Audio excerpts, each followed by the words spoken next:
Ամենաշատ բարկացնող հարցը աշխատանքի մեջ հետևյալն է. քանի փուլից է բաղկացած դեմքի մաքրումը։ Ես անկեղծ չգիտեմ ինչ պատասխանեմ։ Ոչ թե որ չգիտեմ թե քանի փուլից է մեր դեմքի մաքրումը բաղկացած, այլ որովհետև դա ամենաանիմաստ հարցն է։ Եկեք հասկանանք միասին։ Շատ մասնագետներ մարքեթինգային քայլերից ելնելով գրում են, որ 10 կամ 15 փուլից է բաղկացած դեմքի մաքրումը եւ այդ ամբողջ փուլերի մեջ ներառում են դեմքի լվացում, դեմակիաժ, որը կատարվում է միցելյար հեղուկով, վերջում ավելացնող, խոնավեցնող քսու, կարևապաշտպան քսու, դրանք այն բոլոր փուլերն են, որը որ յուրաքանչյուր մարդ պետք է կատարի տանը, ունենա իր տնային խնամքի մեջ։ Եվ ես ինչու չեմ սիրում այդ հարցը, որովհետև նախ մենք կարող ենք ավելացնել բազմաթիվ անիմաստ պրոցեդուրաներ, որպեսզի փուլերը շատացնենք եւ ժամանակը երկարացնենք, բայց մեր օրերում մարդիկ նախընտրում են շատ ավելի քիչ ժամանակ ծախսելով ստանալ լավ արդյունք։ Դեմքի մաքրումը մեզ մոտ տևում է 1 ժամից մինչև 2 ժամ, կախված դա կատարվում է ատրավմատիկ թե ապարատային, եւ բացի դա մենք աշխատում ենք անհատական մաշկի հետ։ Այսինքն, երբ որ պացիենտը մոտենում է, մենք մաշկի վիճակը գնահատելով կատարում ենք պրոցեդուրաների կոմպլեքս։ Օրինակ, հնարավոր է որ դուք մոտենաք ու ես ձեզ չանեմ օրինակ միկրոդերմաբրազիա ելնելով ձեր մաշկի տեսակից, կամ օրինակ քթի հատվածում պետք է աշխատել գթալիկով, այտերի հատվածում ուլտրաձայնիկով, դիմակ կա որ պետք է դնել տեաձև զոնայում, դիմակ կա որ պետք է դնել այտերի վրա ելնելով, որ կա կարմիրություն կամ պերոզ, մենք կարող ենք օգտագործել նաև պիլինգ, որը ոչ բոլորին է ցուցված։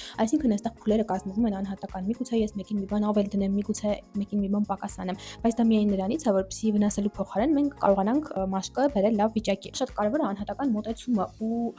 ֆիքսվել միայն նրա վրա, որ մեր դեմքի մաքրումը բաղկացած է կամ 10 կամ 15 փուլից, դա այդքան էլ ճիշտ չի։ Այնպես որ գրանցվեք ռիսկով, ֆիքսվեք անիմաստ թվերի վրա, այլ ֆիքսվեք արդյունքի վրա։